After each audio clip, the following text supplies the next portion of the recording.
जय हिंद। आज हम लोग एसएससी जीडी 2023 का सबसे लेटेस्ट पेपर को यहाँ पे हम डिस्कस करने वाले हैं। चलिए स्टार्ट करते हैं। एसएससी जीडी 2023 जो हुआ था पेपर आपका 76 से में एग्जाम हुआ और हम इसके 25वें नंबर को डिस्कस करने वाले हैं। तो 25 नंबर का हमारा ये डिस्कशन रहेगा। तो आगे बता दें कि इसका जो पीडीएफ है आप हमारे Telegram channel target SSC by Manik Nayak, जिसका लिंक जो है डिस्क्रिप्शन में दे दिया जाएगा। साथ में 2021 और 22 का जो भी आपका एग्जाम हुआ है एसएससी का लेटेस्ट एग्जाम जो आंसर की है वो सब का आपका शिफ्ट वाइज पीडीएफ वीडियो बना दिया गया है, आप उसको जाके देख सकते हैं प्लेलिस्ट में। पहला क्वेश्चन है, जनगणना 2011 के अनुसार किस भारतीय राज्य का जनसंख्या घनत्व सबसे कम है? तो जनसंख्या घनत्व सबसे कम है आपका अरुणाचल प्रदेश में। अगर स्टेट वाइज बात करते हैं तो सबसे ज़्यादा है कहाँ पे? आपका बिहार में हो जाएगा। और अगर हम बात करें यूटी वाइज है तो सबसे ज़्यादा जनसंख्या घनत्व कहाँ पे? तो दिल्ली में हो जाएगा।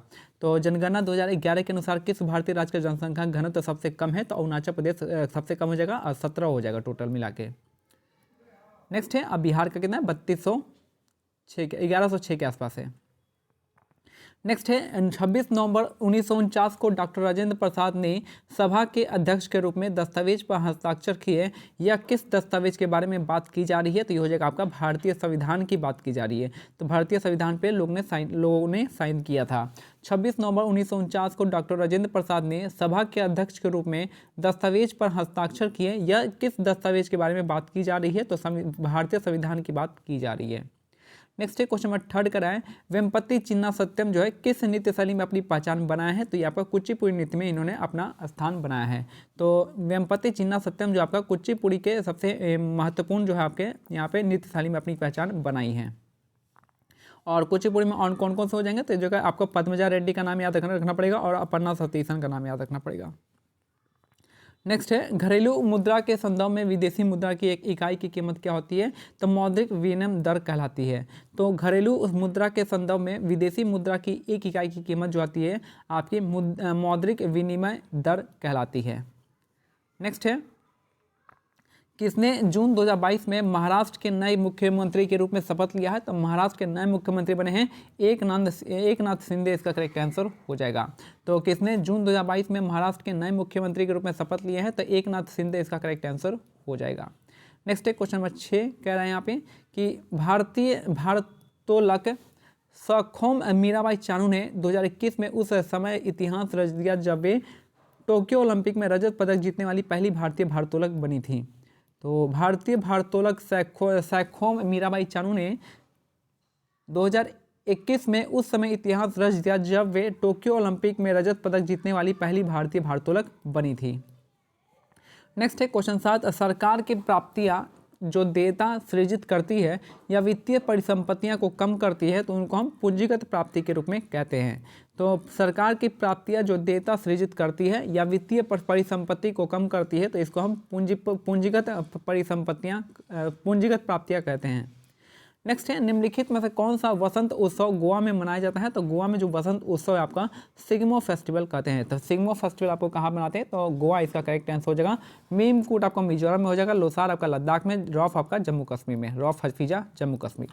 नेक्स्ट है, निम्नलिखित में से कौन सा वसंत उत्सव जो है आपका गोवा में मनाते हैं? तो गोवा में आपका सिग्मो फेस्टिवल मनाया जाता है। नेक्स्ट है, क्वेश्चन नंबर 9 है, मई और जून के महीने में देश के उत्तरी भागों में चलने वाली तेज गर्म और शुष्क स्थानीय हवा को हम क्या कहते हैं? तो अगर उत्तर भारत में चल रहा है तो इसको हम लू कहेंगे। मई और जून के महीने में देश के उत्तरी भागों में चलने वाली तेज गर्म और शुष्क स्थानीय हवा को हम क्या कहते हैं? लू कहते हैं। नेक्स्ट है, विकास की प्रक्रिया के दौरान कई देश अवसंरचनात्मक परिवर्तन से गुजरता है। निम्नलिखित में से कौन सा इस अवसंरचनात्मक परिवर्तन का एक संकेत है? तो इसमें क्या होता है? जीडीपी में कृषि का योगदान क्या होता है? घटते हुए जाता है। तो विकास की प्रक्रिया के दौरान कोई देश अवसंरचनात्मक परिवर्तन से गुजरता है।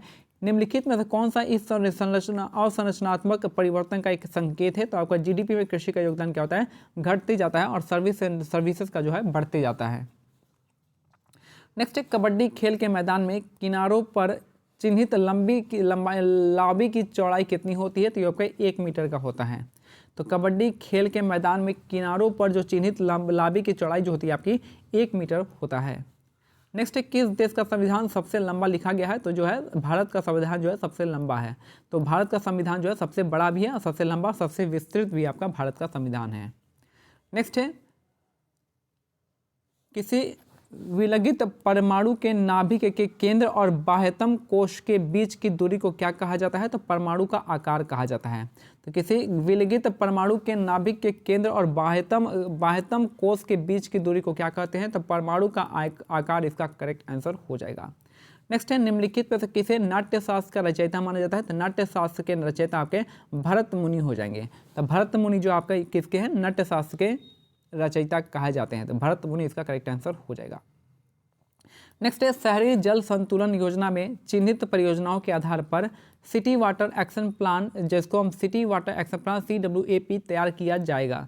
तो जो आपका शहरी जल संतुलन योजना में चिन्हित परियोजनाओं के आधार पर CWAP यानी सिटी वाटर एक्शन प्लान तैयार किया जाएगा।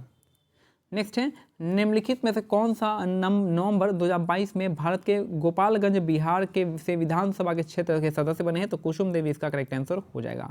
तो निम्नलिखित में से कौन नवंबर 2022 में भारत में गोपालगंज बिहार से संविधान सभा के सदस्य बने हैं? तो कुसुम देवी इसका करेक्ट आंसर हो जाएगा।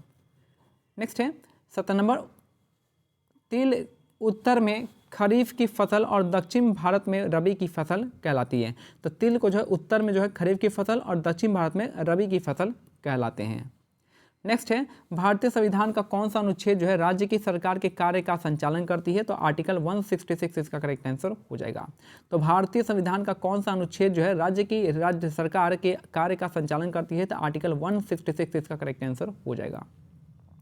19 क्वेश्चन है कि निम्नलिखित में से सुमेलित बताना है कौन सा धान्य और अनाज जो है आपका यहाँ पे किसका हो जाएगा? ए का 2 हो जाएगा। तो चावल के, देखिए धान्य जो है किस में आता है? तो आपका ये आपका चावल में आ जाएगा। फिर दूध मास जो है किस में आ जाएगा? तो दूध मास आपका यहाँ पे मछली, दूध और मांस मछली। वसा और शर्करा जो है आप यहाँ पे C का 4 दिया, घी दे रखा है, वसा आपका घी आ जाएगा और दालें जो आपका मसूर की दाल आ जाएगा। ठीक है, तो यहीं से आपको पता चलेगा कि आपका मांस हो जाएगा मछली से, दालें हो जाएंगे आपका किससे? मसूर की दाल हो जाएगा। चावल जो हो जाएगा आपका वसा, चावल और अनाज में आ जाएगा चावल, और आपका वसा शर्करा घी हो जाएगा। नेक्स्ट है, चरक को आयुर्वेद के जनक के रूप में जाना जाता है। तो चरक जो आपका, इनको जो है आयुर्वेद के जनक के रूप में हम किसको मानते हैं? तो चरक इसका करेक्ट आंसर का, इनके बुक का नाम था चरक संहिता। नेक्स्ट है, तो ये हमारा आज का सेट जो है कंप्लीट होता है। मिलते हैं अगले सेट में। इसका PDF आप हमारे Telegram channel target SSC by Manik Nayak पे डाउनलोड कर सकते हैं, और जिसका लिंक जो आपको डिस्क्रिप्शन में दे दिया जाएगा। साथ में अगर आप 2021-22 के लेटेस्ट SSC के क्वेश्चन को यहाँ पे आप यूट्यूब पे देखना चाहते हैं, तो आप हमारे प्लेलिस्ट में जाके आप उन सारे वीडियो को देख सकते हैं जो 2021 से लेकर 2023 तक सभी लेटेस्ट शिफ्ट में आधारित वहाँ पे शिफ्ट वाइज शिफ्ट बना दिया गया है। जय हिंद, जय भारत, धन्यवाद।